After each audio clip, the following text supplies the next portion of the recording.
Hello students. Going back to our unit which we started this week, we have unit 5, which is Do You Really Need It? We had the first lesson, which was the listen and discuss lesson, and then we started yesterday with the grammar lesson. Now our grammar lesson was basically about adverb clauses. You can see that we had a lot of details concerning these clauses. We started by explaining how a sentence can be divided into two clauses. So one sentence, two clauses, and these clauses, they can be one dependent and the other independent. Now usually we have the dependent clause. It is the adverb clause because it doesn't give a complete meaning by itself. But the other one, the independent clauses, you can see that we have a full, complete meaning. Now going on, we explained how the dependent clause can be compared to a baby because it depends on someone else, and the independent clause is the complete full meaning that can be like a grown person. Now we explained the basic part, which is the adverb clause, and how the adverb clause functions as a complete adverb in the sentence. Now we said that the adverb clause starts with a conjunction. It does have a subject and has a verb in the clause, and of course you can switch and rearrange the sentence. But if you do have the adverb clause in the middle of the sentence, you do not need the comma, as we explained. Now we have the four groups. Now there are adverb clauses that show reason, the other group shows the condition. The third group can show the purpose, and the fourth group of adverb clauses show the place. We're going to start with the exercises that we have here on page number 70 and 71. So we have here, match the main clauses and adverb clauses to form sentences, use correct punctuation. So we're going to start on page number 70 here. We have the first exercise, which is the match. Now you can see in your book that the first exercise is done, which is C. So we have here, we're going to start with number 2. Now she can't use that brand of makeup. You do have other choices. So we have here A, which is I feel so much more energetic. We have here B, only if I finish my paper tonight. D, because she's allergic to it. E, where I can get the best prices, and F, you should have an annual checkup. So basically we are going to see the structure, and we do have the pronoun she, so which means that we have here D, because she's allergic to it. So we have here, this is the first one. Then we have the second one, number 3, even if you are in perfect health. So we have something concerning health here. Now we can see that even if you are in perfect health. So which one can we see? We see that something concerning health is going to be F. Why? Because we have your annual checkup. So our complete sentence, even if you are in perfect health, you should have an annual checkup. Then we have in number 4, I shop. So there is something about shopping, and there is the subject, which is I. So we have here I shop. We can see that we have E is matchable here. Why? Because we have here something about the best prices. So I shop where I can get the best prices. After that, we have here in 5, I'll come to the picnic tomorrow. So you can see that also there is something about planning a picnic and doing something tomorrow, and we do have the pronoun I. So we're going to match it with the first part, which is A, because we have here, we have here B, because if I finish my paper tonight. So why is it B? Because we have here, I'll come to the picnic tomorrow only if there is a type of condition. The last part, which is going to be 6, since I started exercising. So since we are connecting to something that has a result of exercising, we are going to see I feel so much energetic. So we have here A goes with is the suitable answer for the last part. Now moving on here, we have the other exercise, which is 70, also page number 70. Now complete each sentence with a word or phrase from the box. In some cases, more than one answer is possible. Now you can see we have all these conjunctions. We have because of, in order to, since, unless, even if, now that, so that, or wherever. Now we are going to start with the first part. Now, in number one, we actually have two conjunctions that are suitable. We're going to read. We have here, it rains tomorrow, the parade will still happen. So we have here something as a condition here. Now, even if I can say that, even if it rains tomorrow, the parade will still happen. So this can be a choice. And you can see the other choices that we have here. Now, I told you that we have two options here. Now we can say, for example, even if, and also unless. So unless it rains tomorrow, the parade will still happen. Now both conjunctions, they do complete the adverb clause here. Now number two, it is important to wear your seatbelt. You don't get hurt in an accident. So I'm looking for a purpose here. What is the purpose of wearing a seatbelt? Now you can see the conjunctions that go with, we have here purpose. Now we have here because of, in order to, since, unless, even or even if, now that, so that, or wherever. Now we can see that there is condition here, or purpose, sorry, we have here so that you don't get hurt in an accident. And then we have here number three, people vote, have an impact on their government. Why? Why do people vote? So we can see that I'm looking for a reason here. Now it can be a reason or it can be a purpose. Now we can choose a suitable answer, in order to. And then we have in number four, the football game had to be canceled, the heat. Now there is a reason. Why? Why did they cancel the football game? Because of the heat. Number five, we have a blank at the very beginning. He goes, his little brother follows him. So we're talking about a place here, because there is something about going to this place and following. So here we can see that suitable one is going to be wherever. And in the last one, we have in number six, actually we have here three options for completing the clause here. Now we can say, for example, let's just read the clause first. He's working in a prestigious law firm. He wears sophisticated clothes. So you can show purpose. We can show a result, for example. So we can say, for example, because he's working in a prestigious law, we showed reason. Since he's working in a prestigious law firm, so there's purpose. And also we can say, now that he's working in a prestigious law firm, he wears sophisticated clothes. So we can see that we do have some choices in number one and also in number six, just to show you that which answer you have chosen from these, it is going to be the correct answer.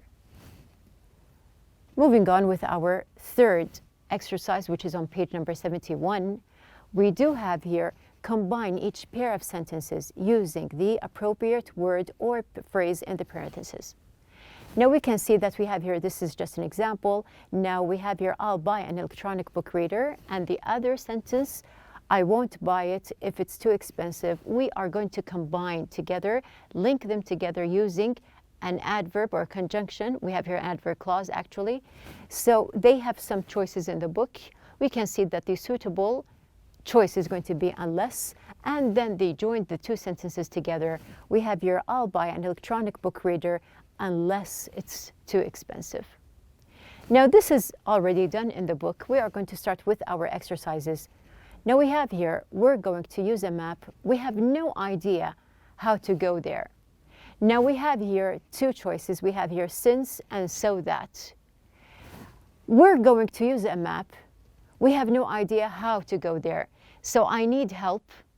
I need a purpose for using the map here. So I'm going to choose since this time, and we can join the sentence saying, since we have no idea how to get there, comma, we're going to use a map. So we completed the dependent clause, and then we linked to the independent clause. We have number two, a new leader has been elected. Things are starting to change. Now we have here unless and now that, so there is no condition. Now we're going to see that we have here, now that is going to be the suitable conjunction here, and we are going to say, Now that a new leader has been elected, comma, things are starting to change. Number 3, you get the flu shot, you can still get the flu. So even if or in order to, you can still, which shows here that we have condition. Now we can say here, choosing even if you get the flu shot, you can still get the flu, or you can say you can still get the flu even if you get the flu shot. Now number 4, she takes her electronic dictionary with her. She takes it to each place she goes. Now showing that there is something about a place mentioned, I'm going to choose the conjunction wherever.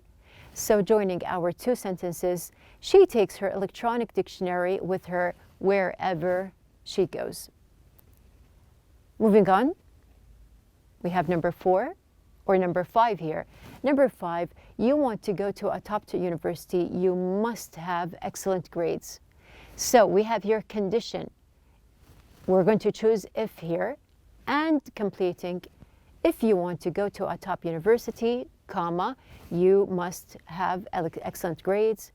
And then we have in number 6, I'd be happy to keep you company. You might want to be alone. So we have here unless and if. So there is some kind of condition here, and we're going to say here, we're going to choose unless as the correct conjunction, completing, I'd be happy to keep you company unless you want to be alone. And I remind you again that you do have the adverb clause in the middle, so you do not need the comma. Number 7, the game was canceled. The rain was the reason. So I'm showing that there is a reason here. That's why I'm going to choose here because of. So the linking sentences will be the game was canceled because of the rain. Now you can see that there is a kind also of shortening in these sentences that we did. So once you have joined the 2 sentences together, you can shorten your sentence. We have the last one, keep in touch. I want to know how you are doing. So that and even if. So there is a purpose of keeping in touch. That's why we're choosing so that. And here we have keep in touch so that I know how you are doing. Now these are 3 exercises that we have done in the book. Also, you do have on page number 71 to complete the sentences with your own idea. So we have a free exercise here to complete using the correct conjunction based on your own ideas. And we have also the exercise about looking at the TV commercial for toothpaste. Imagine what the man is saying. Write a script for the commercial using some of the words from the box. So also, this is an open idea here. You can use your own ideas, but you have to be careful of choosing the correct conjunctions to form the correct adverb clause, and you can share with your classmates. Now we are going to move on. We have something new here. Now, going back to the idea of advertisements, we mentioned that we see advertisements, and commercials are also a kind of advertisement here. The reason for commercials or advertisements in general are marketing. They have one reason, which is marketing here. And we have here the marketing, of course, is directed to, we have here the customer, so we have here a message they do want to send to the customer here, and of course the customer will do the shopping. So we're going to just focus on the idea of shopping in general. Now just to see here that we have here shopping.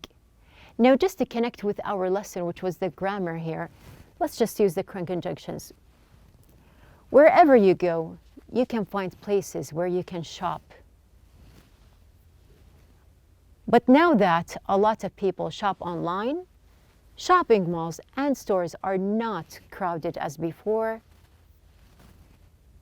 Stores make advertisements in order to attract people. People will come to the store only if they find something worth the trip. So actually, these are reality points that we do pass by. We do have shopping online, we do go to stores, and we can see that there are lots of advertisements every day, which of course try to attract the customer or the consumer. Now, since we are talking about the idea of shopping here, I want to ask you, how often do you go shopping? Do you go all the time? Do you go once a month? Do you go once every 3 months, for example? Do you shop for pleasure? Now, some people, they do just shop if they need to go shopping, and other people, they go shopping for pleasure. What are the things that you enjoy going shopping for? So we have a lot of things that we do enjoy. So some people, they do shop for pleasure and they find pleasure in shopping for certain items. Have you ever maxed out your card? Maxed out. Have you ever heard of this phrase here? Now we have here max out. Now the word max in the phrase max out is short for maximum.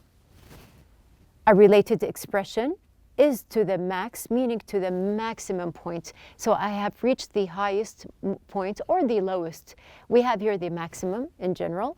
Now we have here max out is a phrase. It means to spend up to the limit. So I have reached the limit of the card, the credit card or my ATM card, and I maxed it out completely. This is another question. Are you a person who blows money away? So from the picture here, you can see that this guy here, he is just flying or just blowing his money away. Now, of course, this is just another phrase that we use. Now, blows means to waste money. So I'm not actually just throwing it in the air, but I am wasting my money. And we have here, when you blow your money, you may end up broke. So the result of spending a lot of money is at the very end, like the picture that you can see here, ending up broke.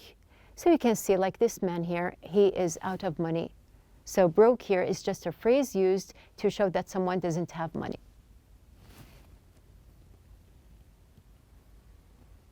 And there's a big possibility the next time you ask for money, your parents will ask you to beat it. So if you just continue asking your parents for money until you max out your card or the account that you have here, and you are broke, when you ask again for money, there is a possibility that your parents will ask you to beat it. So here, beat it is also a phrase here meaning to leave quickly. So they're going to just ask you to leave quickly without giving you the money. Now here you can see that we discussed the options that we have here for shopping, and if you go for pleasure or how much do you go for to shopping. And we have here also the phrases that we have here, or the types of words that can be used while we are speaking. So since we are talking about speaking, we are going to talk about shopping in general. We are going to link the idea with our conversation lesson or the speaking that we always have, and also we have here real talk. So all together, we're going to start with our lesson, which is the conversation. Now, our objectives are to answer questions and express opinions. Number 2, to give the meanings of words and expressions. Number 3, to use real talk and specific phrases in sentences. Number 4, to advise against something and give opinions. So we are going to meet these two girls. We have here Farah and Amal. Now you can see clearly that Farah and Amal are in a shopping mall. So we are going to listen to the conversation between the two girls. So let's start. Wow. Look at all those bags. I wouldn't buy any more if I were you. I think you're going to regret spending so much money today. You bought 4 sweaters, 3 dresses, and 2 pairs of shoes. Actually, I bought 3 pairs of shoes. But don't worry. I'm not buying another thing. I don't think I could carry anything else. And anyway, after all this shopping, I'm officially broke. Let's go. So that you're not tempted to buy anything else. Hey, where are you going? Look at this gorgeous sweater. Didn't you just say you weren't going to buy another thing? Yeah, but now I'm not so sure. I hardly have any red sweaters, and this one is adorable. I thought you were broke. I would just walk away from it if I were you. Well, I do have my credit card. I don't think using your credit card is a good idea. Think carefully about it before you blow more money on more clothes. You're right. I'd better not max out my credit card. Okay, I'm going to show some self-control. If I stay here another minute or two, I'll break down and buy it. So quick, let's beat it. Now let's just see what we have here in the conversation. So you can see that we do have someone who loves shopping. Now what was Farah's opinion about Amal's shopping? So Amal likes to shop, and Farah, she does have an opinion about her shopping. Now she was advising her against too much shopping. Did she agree with her? No. She actually gave her some advice about not to shop too much. Now how do I know? Because there are certain phrases. So let's see here. We have here, if you are going to advise against something, there are some phrases that you can use while advising here. Now, for example, are you sure you want to do that? So once I'm asking this question, I am just giving the impression that this is not something correct to do. I don't think that's a good idea. So here we can see that there is a direct phrase to show that you do not agree and you are advising to do something else. I wouldn't do that if I were you. So just to share here the moment or share the incident that's happening. So I'm putting myself in the person's place and saying, I wouldn't do that if I were you, just to show another way to advise against instead of giving a direct phrase. I'm afraid you're going to regret it if you, and give your advice. So like here, Amal and Farah. Farah said, I'm afraid that you're going to regret it if you spend more money. So here we do have the phrase, and you can complete it based on what is the incident that is happening. And we have the last phrase, you should think carefully before you. So also we have here, you can complete with whatever topic you are talking about, but also we do have something to show that you are not agreeing and you are actually advising against what you are talking about. So we have these phrases. They show advice against something. Now you can see also that the words that we discussed at the very beginning, they are in the conversation. So we have here beat it, as we said, means to leave quickly. We also have to blow money away, which means to waste money. We have broke, someone who is broke is out of money. And max out means, of course, to spend up to the limit. So you can see in our conversation part, we have here the part about advising against something, and we do have our real talk phrases. So you are asked to role play with a partner. Imagine that you are about to do something that is enjoyable, but probably isn't a good idea, such as spending a lot of money on clothes, taking a nap when you should be studying, or eating a second helping of dessert. Your partner will try to convince you not to do it using the phrases for advising against something. Now here you can see that there are some options. You can also relate to other incidents or other actions that can happen. So you can role play with a friend or a classmate, and one of you will give the advice and the other one will receive it. So at the very end of our lesson here, we had a discussion about shopping. Now we listened, answered questions, and predicted meanings of words from the text. Now we do know what is the meaning of broke, max out, beat it, and also we have here something related to wasting money, which is to blow money away. Now it is your turn to build conversations using a discussion phrases that we had discussed, which is advising against something. And of course, at the very end, do not forget to apply real talk to your sentences. So this is our conversation lesson for the day. We are going to complete tomorrow with other examples, and we are going to start with our listening and pronunciation lesson. So be ready.